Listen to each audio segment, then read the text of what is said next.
Hello and welcome to this session where I'll be talking something a little more technical. Typically in business, whenever we have to describe a problem, more often than not, we don't discuss the problem, we don't describe the problem, we rather describe the symptom.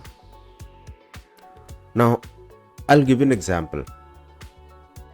Let's say the problem is your sales is low. This is what you will say. I have a problem. My sales is not happening. My sales is low. Do something about it. Tell me something which will increase my sales. That's a typical request from a average food entrepreneur or any entrepreneur for that matter. But let's understand this. Sales not happening. Is this a problem or a symptom?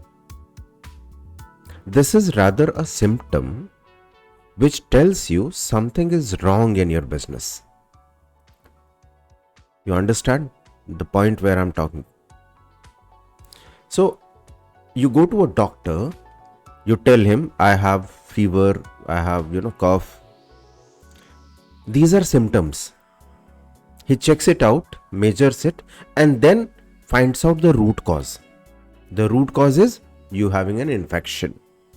So the root cause is very different from the symptoms, but we describe symptoms. In this video, I will tell you exactly how to discover the root cause or how to get to the root cause, starting with symptom. The technique is called Fishbone analysis. So let's understand what is Fishbone analysis. It was designed by a Japanese, quality guru Ishikawa. So many a times it is also called Ishikawa diagram or Ishikawa analysis. But essentially, it is to find out the root cause of the problem. Let's understand this. Hello, so here we are. I have just drawn a fishbone for example. What is our most common problem? Our most common problem or most common symptom is low sales, right? Every time you ask, how are the sales? The answer will be low. But low sales is not a problem in itself. It is not the root cause. This is the effect of all the causes, internal or external, right? So here we have to clearly differentiate between cause and effect, and at the same time, symptoms and the problems. Low sales is an effect, it is a symptom, and we have to analyze deeper that why is it happening. Now, when you get down to the details, when you understand, when you try and analyze why the sales are low, there could be issues related to your product, there could be issue related to the customer, related to price, related to positioning, your staff, your process. Many a times you will say, I don't have money, that is the problem. No, this is not the problem. Lack of resources is not the basic problem. Because if that is the basic problem, it means if somebody gives you 10 lakh rupees, you will have sufficient sales, or will you be profitable again? No. What will you do with the money? That's the question. That is what we try to understand in this diagram. With related to product, what can happen? I have given you some examples. So let's look at some examples. Generally, when we start doing this analysis, we collect all staff members of the restaurant and then start drawing this on a chart paper. It is not a PPT or a Excel presentation. It is drawn, preferably hand drawn on chart paper. You collect all the staff members, you gather them at one place and then start asking, what's wrong? What's wrong? Somebody will say sales is low. You ask the question, why? People will say, oh, product is pathetic. Okay, why product is pathetic? Then he'll say, oh, chef is not knowledgeable. So you keep asking this question, why? The thumb rule is you have to ask why 5 times. If you ask them 5 times, you generally get to the root cause. And that is where the solution is. That's the beauty of this exercise. For example, let's look at, we try and analyze various problems. I ask the question, okay, why the sales is low? Somebody says, the product has an issue, sir. So, okay, fine. What is the issue with the product? There's a competition, or everybody in the market is having 20 types of dosa. This guy is having only 4 types of dosa. That's the problem. So somebody thinks only 4 product variant is a problem. Don't discard anything. Even if the problem looks stupid, don't question the questioner, right? You are doing this in front of all your staff members. No reason is stupid enough. You write down everything. You can discard later on what does not make sense. Probably the same staff member will tell, no, I don't think that's the reason. The reason is somewhere else. Perfectly fine. That trial and error must happen. So whatever problem anybody tells you, whatever problem somebody brings to your notice, you just write it down. So if one of your staff members says that only 4 dosa is a problem, write down. Let's say you are operating in Gujarat or Maharashtra and your staff member says, sir, we don't have Jan version. And where we are located, we have a significant Jain community in the neighborhood. So if we have a Jain version, probably we will have better sales. Right? Write down Jain version missing is a problem. Right? Customer related. You have a problem that, you don't have good enough repeat customers. You don't have reviews on Google My Business. I'm not writing down reviews on Zomato or Swiggy because aggregators are a different world. We are talking your business right now. So Google My Business is a good place to get your reviews done because that's where people will first look for you. So it's very important to have nice reviews on Google My Business, right? Then somebody says, okay, people think we are very costly. So we have a perception of premium pricing.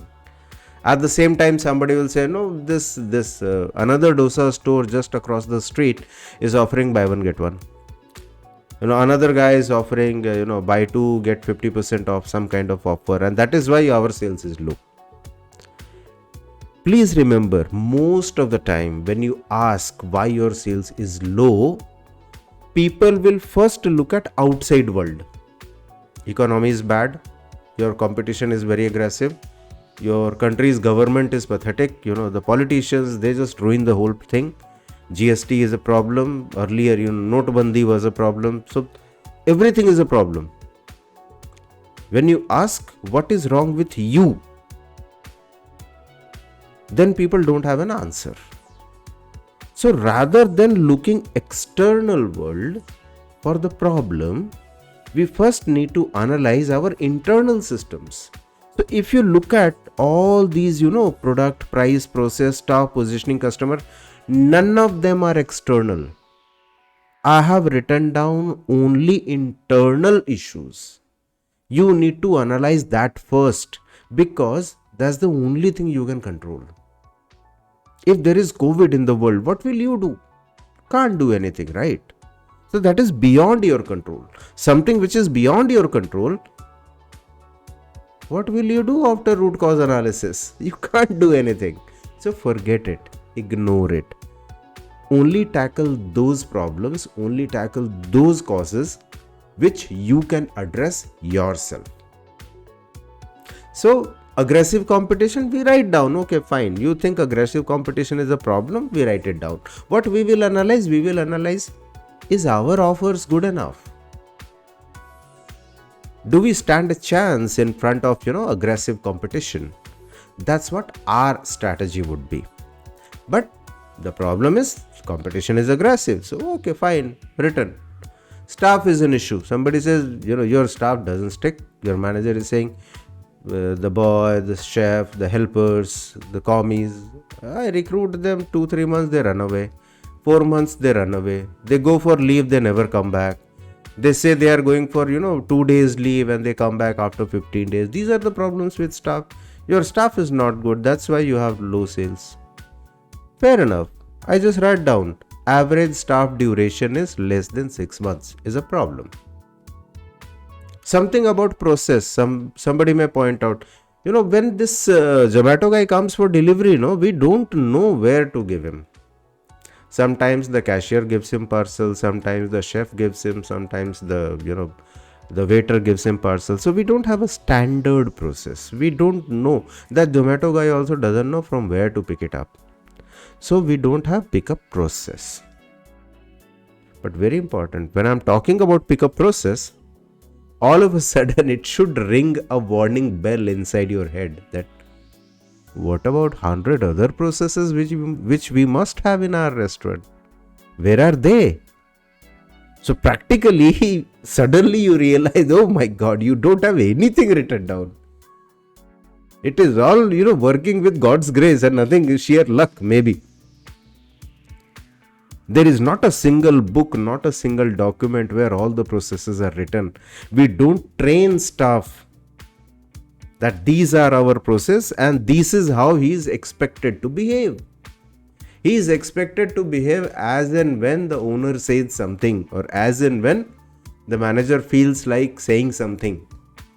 All verbal, nothing written, no training, no diagrams, absolutely no structure to it. So the moment you write down all these problems, you start thinking. The warning bells, they start, coming automatically. Then you get down to the third level of problem. Let's say product related. What was the problem we had written? We had written only 4 product variants. Now whatever you have written here, this is the primary cause. These are the categories: product related, price related, process related. These are categories. Within product, when you look at only 4 product variants, this is the primary cause. Now somebody would have thought, why only 4 variations when it would have been introduced long back? Now, if I know more details about this, only 4 product variants, I will mark another arrow here and I will say, because Chef X said so 2 years back. Or because we had 12 products. It did not work out, so we bring it down to 4. There is a history, right? There could be a history. Why only 4 products now? It may have happened that you would have 20 products in the past and you were, having difficulty in managing the inventory. So you reduced your 20 to the 4 best selling variants. Now that knowledge must be known here. So when I say, primary cause, only 4 product variation. Now, why only 4? There is a secondary cause. Secondary cause, how do we denote? We mark another arrow here and say, because we had 20 and we trimmed it down. Why we had 20 and why did we trim it down? If I want to analyze further, that will be a tertiary cause. Keep branching out. Keep going in every direction till you get to the root cause. This is the concept. This is how you analyze. This is how you tackle your bigger problems. This is Ishikawa diagram. This is Fishbone diagram. One of the most simple and proven methods for either quality improvement, business improvement, marketing improvement, better ROI. You can have any objective or you can have any symptom and then keep analyzing it. Ask why 5 times, get to the root cause. When you think you have found the root cause, start solving it. You start solving it one by one, and very soon you start seeing the impact. Let's say only 4 product variants, now I increase to 6. I do some corrective action. I do some corrective action on the pickup process. I do some corrective action on the Jain version. I do corrective action on the staff, morale and productivity.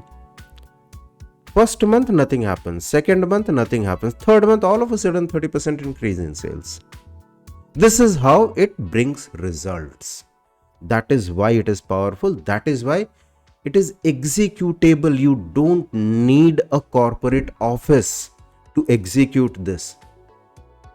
You can sit down in your restaurant with just a simple chart paper and 2-3 different markers. You can draw this entire diagram and you can finalize your action plan for next 6 months. That's how simple it is, and we are going to use this in TBL Lounge.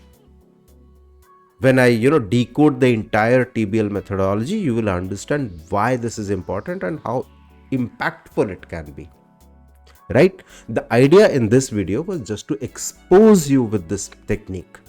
I love to see all your comments, so tell me, what do you think? Is it effective or not? See you sometime else. Good luck.